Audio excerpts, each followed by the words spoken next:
시청자 여러분 안녕하십니까? VOA 뉴스투데이 시작합니다. 미국 재무부가 지난 한 해 동안 추가로 대북 제재 대상을 지정한 것은 모두 4건인 것으로 확인됐습니다. 북한의 해외 노동자 관련 업체와 해킹, 석탄 불법 수출 등에 관한 것들인데 도널드 트럼프 대통령 재임 기간 중 가장 적은 수를 기록한 것으로 나타났습니다. 첫 소식 오택성 기자의 보도입니다. 28일 현재 미국 재무부가 홈페이지를 통해 공개한 지난 한 해 동안 대북 제재 대상 추가 지정 상황입니다. 재무부 해외자산통제실은 지난 1월 제재 대상 추가 지정 발표를 시작으로 3월과 11월 그리고 이달까지 모두 4번에 걸쳐 제재 대상에 오른 기관이나 인물을 지정해 발표했습니다. 제재 대상별로 보면 북한 노동자와 관련해서 2건, 북한 해킹 그룹에 대해 1건, 마지막으로 북한 석탄 불법 수출과 관련해서 1건입니다. 해외 파견 북한 노동자 문제와 관련한 제재 대상 지정은 1월과 11월에 2차례로 각각 이루어졌습니다.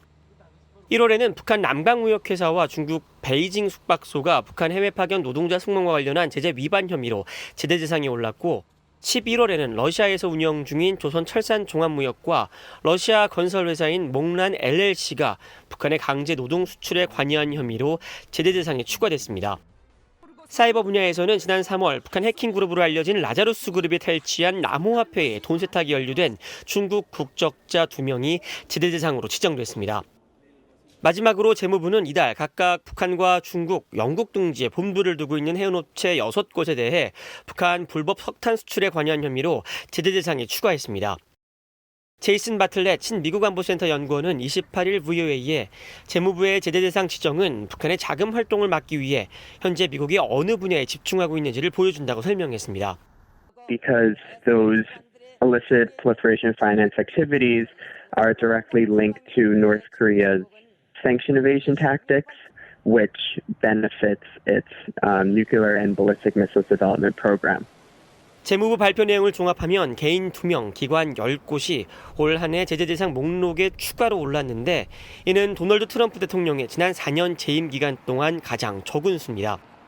앞선 2017년에는 9건, 2018년에는 12건의 제재 대상을 발표해 각각 130개 이상의 인물과 기관 등이 제재 대상에 올랐었고 지난해에는 5건, 약 40개의 기관과 인물 등이 제재 대상에 추가됐습니다.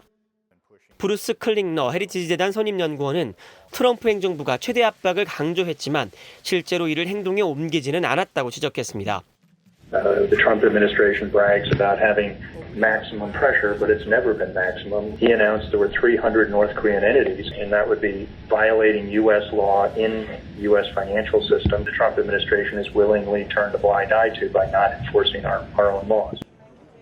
올 한 해 재무부의 추가 제재 대상 지정을 합쳐 지금까지 전체 재무부 제재 대상에 오른 개인과 기관은 약 490곳입니다.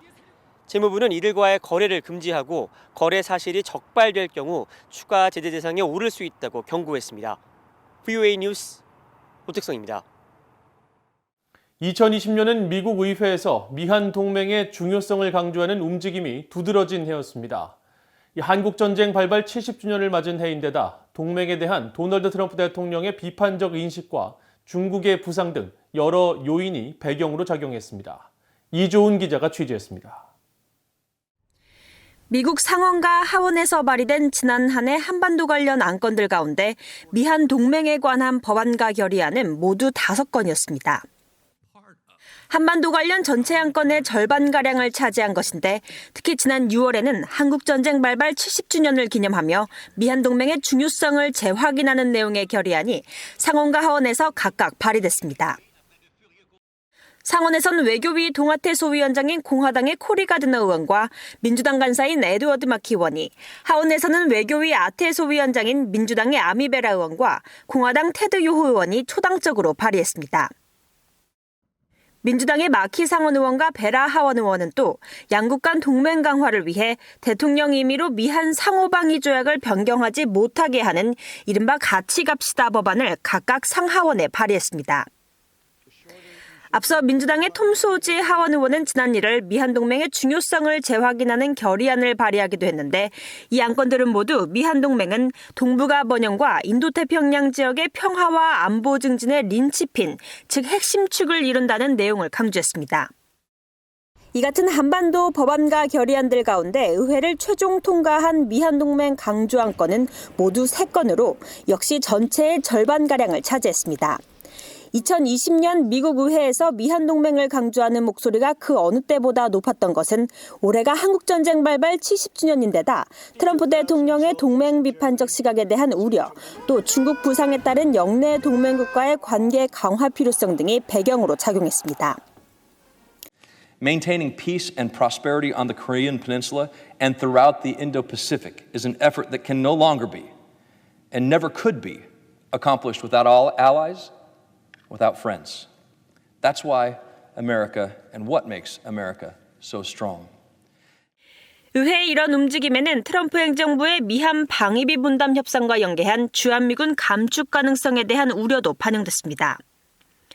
의회는 미한동맹 관련 법안과 결의안을 통해 양국의 조속한 방위비 분담 협정 체결을 촉구하고 미한 상호방위 조약과 주한미군 유지는 미국의 국익에 부합한다는 내용을 여러 차례 강조했습니다. 미국 의회는 2021년 내년에도 미한 동맹을 중심으로 방위비 분담 협상 타결은 물론 북한과의 비핵화 협상이라는 당면한 동맹 과제를 한반도 정책의 우선순위에 둘 것으로 보입니다. VA 뉴스 이조입니다. 북한 김정은 국무위원장의 올해 공개 활동 횟수가 신종 코로나 바이러스 감염증 사태 등의 영향으로 집권 이후 최저 수준을 기록한 것으로 나타났습니다. 한국의 민간 연구기관인 세종연구소가 최근 발표한 2020년 김정은 위원장 공개 활동의 특징과 함의에 따르면 올해 북한 매체를 통해 확인된 김 위원장의 공개 활동은 53회에 그쳐 2012년 집권 이후 역대 최저를 기록했습니다. 가장 활발한 공개 행보를 보인 지난 2013년 212차례와 비교하면 4분의 1 수준에 불과했고 지난해 85차례와 비교해도 크게 줄어든 수치입니다. 보고서를 작성한 최은주 세종연구소 연구위원은 신종 코로나 바이러스 감염증 확산 등 경제 외적인 변수로 인해 김 위원장이 공개 활동을 줄이고 회의 주제를 통한 실태 파악 등을 대신했기 때문으로 분석했습니다. 전문가들은 신종 코로나 바이러스에 더해 핵과 미사일 개발에 따른 국제사회의 대북 제재, 대규모 자연재해 등 3중고가 겹치면서 김 위원장이 공개 활동을 할 만한 장소나 명분을 찾기가 어려웠을 것이라며 미국 대선 국면에서 군사 행보를 자제한 측면도 있어 보인다고 설명했습니다. 다음 달 1월로 예정돼 있는 노동당 대회에서 북한 김정은 국무위원장은 북한의 핵 역량을 강조하면서 미국에 대한 압박을 이어가고 북한 경제의 어려움 극복 방안을 강조할 것으로 미국 전문가들은 전망했습니다. 브루스 베넷 랜드 연구소 선임 연구원은 28일 VOA와의 전화 통화에서 김정은 위원장이 현재까지 스스로 성공했다고 주장할 수 있는 부분은 핵무기 개발 역량밖에 없다면서 다음 달 1월 노동당 제8차 대회에서 이 부분을 강조할 것으로 내다봤습니다. 베넷 연구원은 그러면서 김 위원장은 북한이 미국과 동등하다고 주장하면서 세계가 북한을 존중할 것과 북한을 위해 상황을 개선시킬 것을 요구하고 나올 것으로 전망했습니다. 데이비드 맥스웰 민주주의 수호재단 선임연구원은 지난 10월 10일 당 창설 기념 열병식 때 신형 대륙간 탄도미사일 ICBM과 잠수함 발사 탄도미사일 SLBM 등을 선보인 것을 근거로 북한은 다음 달 당대회에서 미국 압박 자세를 취할 것으로 예상했습니다. 북한은 성탄절 기념 등 종교적 행위 자체를 범죄시하는 최악의 종교 박해국 5개 나라 가운데 하나라고 국제 기독교 선교단체가 지적했습니다.